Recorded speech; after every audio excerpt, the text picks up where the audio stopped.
Just And want to test something real quick. yes. If you don't mind. Okay, so we're just testing something. Sorry, Miss Blair, if you don't mind, could you just go 1, 2, 3, 1, 2, 3 for me? Okay. Go 1, 2, 3, 1, 2, 3. Okay. 1, 2, 3, 1, 2, 3. Haven't you been Yeah, we're listening good. to me talk to this beautiful lady? Absolutely, but the beautiful lady, unfortunately. Okay, good morning once again, Hoedspruit and listeners. Here we are, the moment we've been waiting for this whole week. Mr. Gary Player is on the line, and Mr. Gary Player, we all know who you are.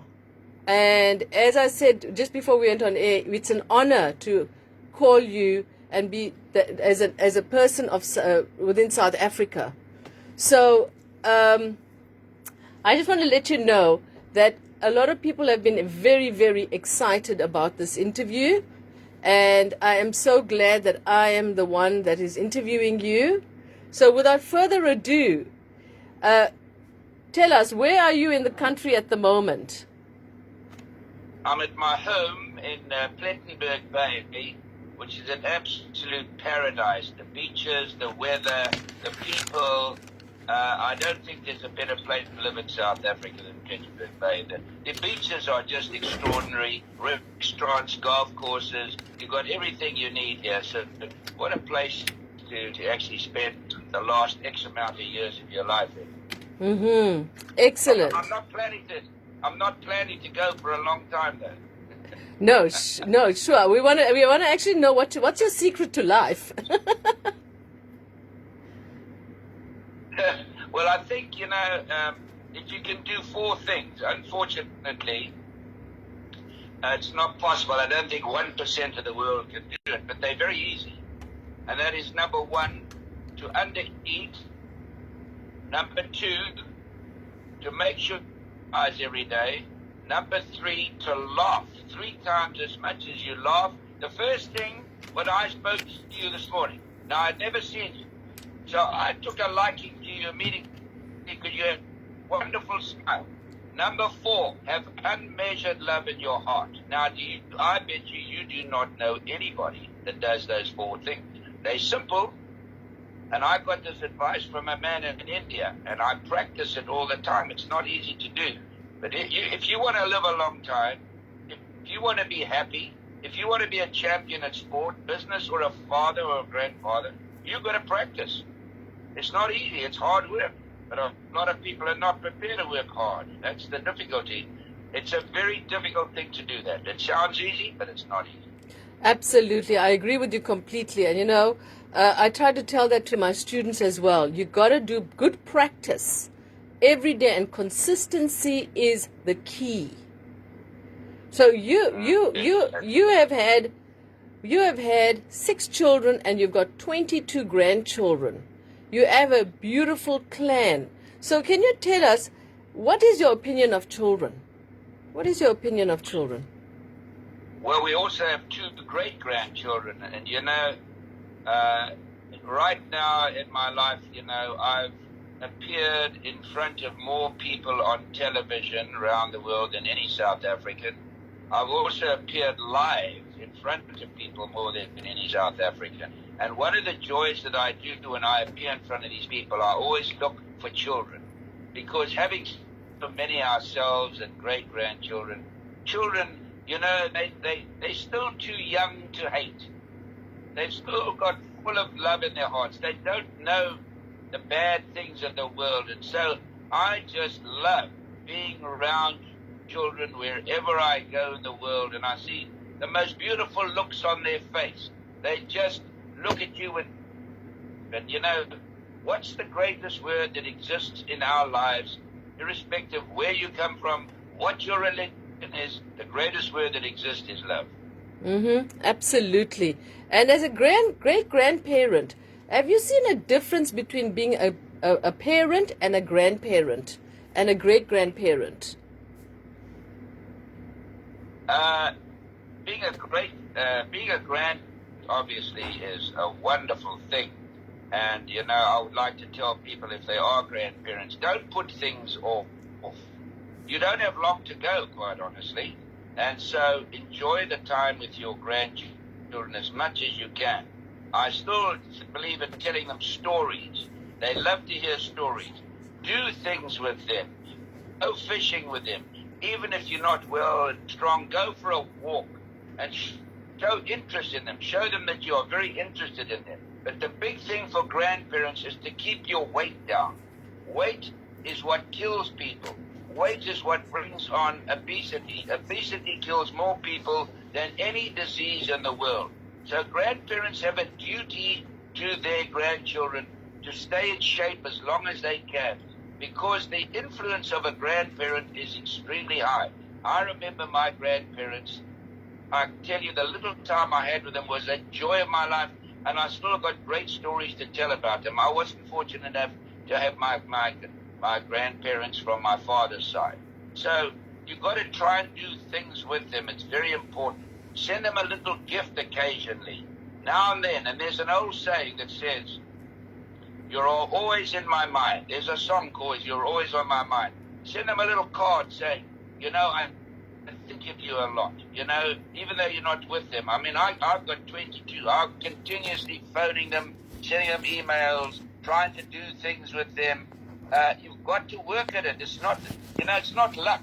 Luck is the residue of design. You've got to work at anything you want to be successful at. Excellent. Thank you so much. Such wise words. So what have been the challenges as a grandparent and a great-grandparent? I think the challenges are not to interfere with the parents. For example, you see a parent say today, it's a little different than our time. A parent says, "You've got to go to bed now." The child says, oh no, I'm not going to bed. I don't want to go to bed now. And they don't do anything about it. And that's where I chirp in and say, "Did you hear your mom or your dad say you've got to go to bed? You go to bed now." Now, sometimes you've got to be careful, because the parents can, be upset at that you're interfering. Or you're giving advice that they don't necessarily agree with. It doesn't happen a lot. So you've got to tread water carefully. It's like I tell my grandchildren, "We're going to dinner tonight. If any one of you bring your cell phone with you, stay at home. I'm not inviting you to dinner. You have the choice.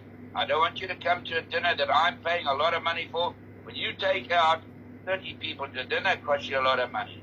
And I said, "If you want to use your cell phone, you're welcome. Stay at home and use it. But you're not doing it on my time." Mm-hmm. So boundaries are very important, right? To create boundaries. Yes. And tell them stories about that nobody's entitled to anything. You see the difference today with young people in my time. There's a great sense of entitlement. A young man goes to university and he comes out for a job. He automatically thinks he's going to get a good position and make a lot of money. No, that doesn't necessarily happen. This entitlement is nonsense. I started my first job at £30 a month for 3 years. The best thing I ever had. Best thing that ever happened to me. If you spoil them from the beginning, you've lost that child. But of course today, not even allowed to give them a spanking. In the Bible it says, "Spare the rod and you lose the child." There's got to be discipline, and that discipline is a word that is lacking in schools. We're still lucky in South Africa. We have the best schools in the world.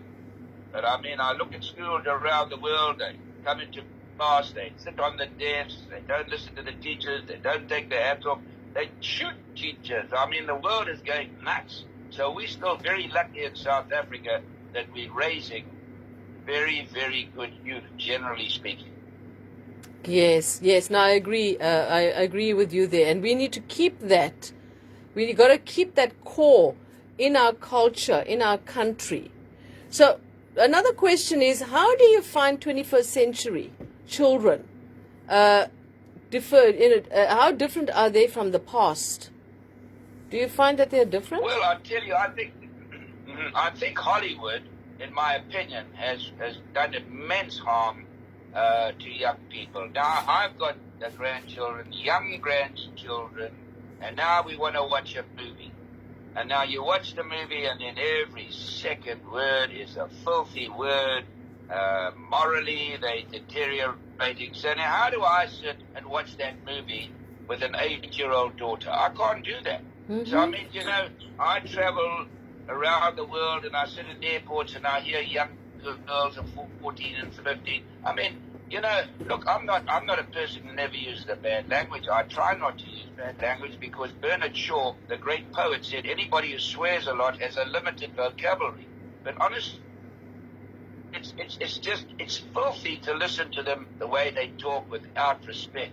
And so that to me is very sad. I think that all these movies that they're making today have a very, very big influence on the youth of the world. I'm happy to say they don't allow that in China and certain countries, which I think is admirable. Okay, so they don't allow these movies to be shown to children, and social media as No, well. it's not enough. Yes, and social media is another thing, right? Yeah. Yes. Exactly. I mean, I see how the social media tear people down. I mean, I know Donald Trump. I play golf with him, and I watch the way he treats people, and look at on the golf course, and the little things that he does.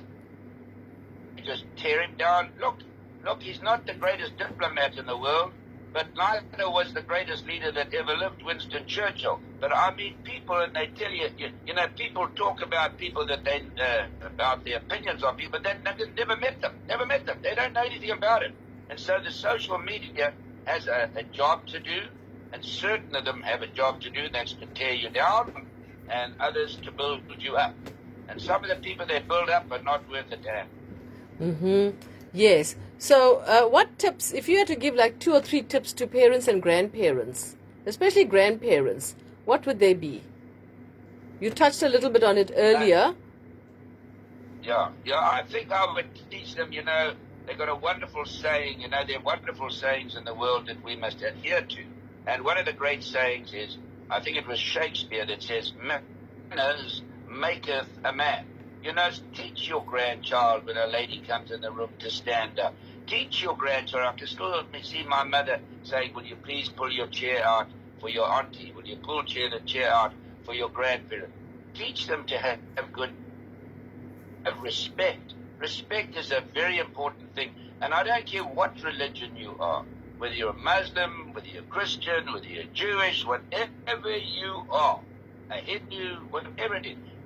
Teach your children to have a faith of some kind, to have a faith which helps them in their lives. It helps them to be grateful. I never go to bed ever in my life, ever, not one night, and I don't say a prayer of gratitude, In fact, I say a prayer 5 times a day. If I hear beautiful birds singing, I'm honored to hear that, to see the view from my bedroom here with the ocean. Every day I wake up, I say thank you. Mm-hmm. People must never forget to use the word thank you, because I tell you,